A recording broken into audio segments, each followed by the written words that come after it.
Hi guys, come with me driving. And while I'm driving, I would like to tell you the story about Brandon Swanson. For those who are not familiar with his story, Brandon was 19 years old, who lived in Marshall, Minnesota.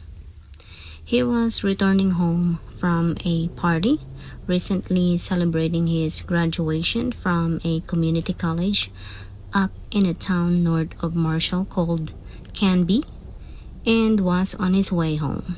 Along the way home, he crashed in a ditch.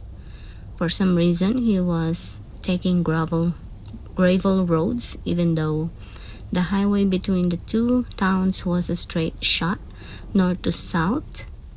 I am guessing he took this route as a joy ride type of the thing, since he loved his car and driving in general, or maybe he had a little too much to drink at the party and didn't want to deal with any state troopers on patrol.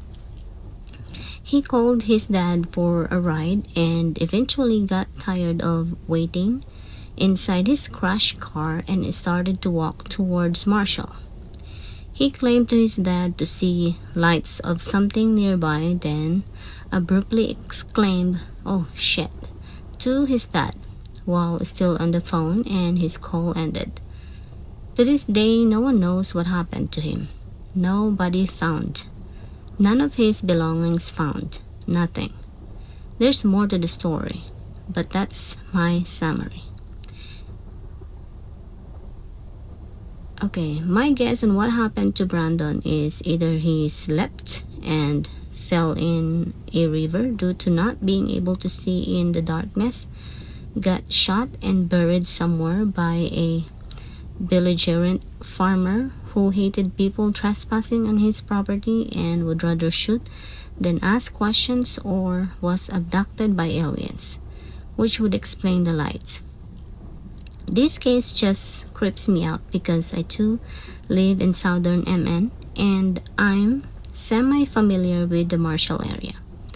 It's mostly flat farmlands around here, so I really do not understand how someone can just disappear into thin air and the middle of nowhere without a body or any remains being found. Okay, next is the Bennington Triangle disappearance. Beginning in November 1945 through October 1950, 5 people ages 8 to 74 years old went missing in the area. One was an experienced hunting guide and another was a 53-year-old woman described as an experienced camper and hiker who knew the area like the back of her hand. I've hiked Vermont's Long Trail myself, and there are places where you get a feeling of being watched by someone or something.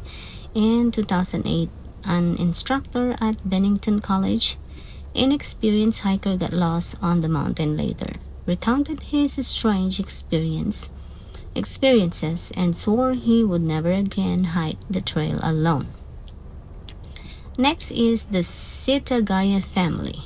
The killer stayed in the house for hours eating the Setagaya family's food, lodging into the family's computer, and sleeping on their couch.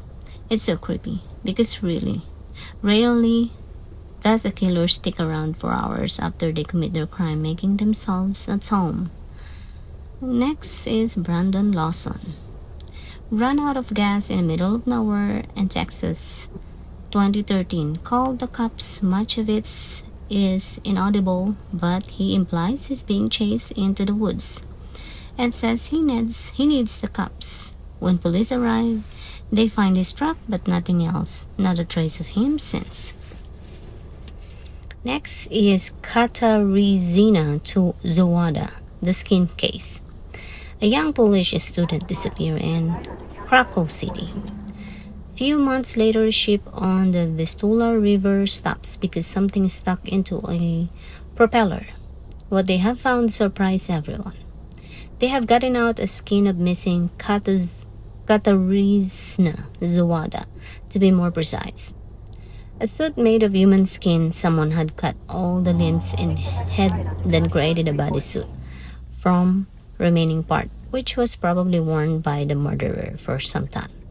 Despite media attention and increased police interest every few years, a perpetrator never have been found. Casey Jo Stoddart was house sitting for her aunt. She invited her boyfriend over, and his two friends came over as well. His friends left and said they were going to the movies. They didn't. At some point before leaving, they unlocked a basement door. Unknowns to her, they shut the power off to scare her.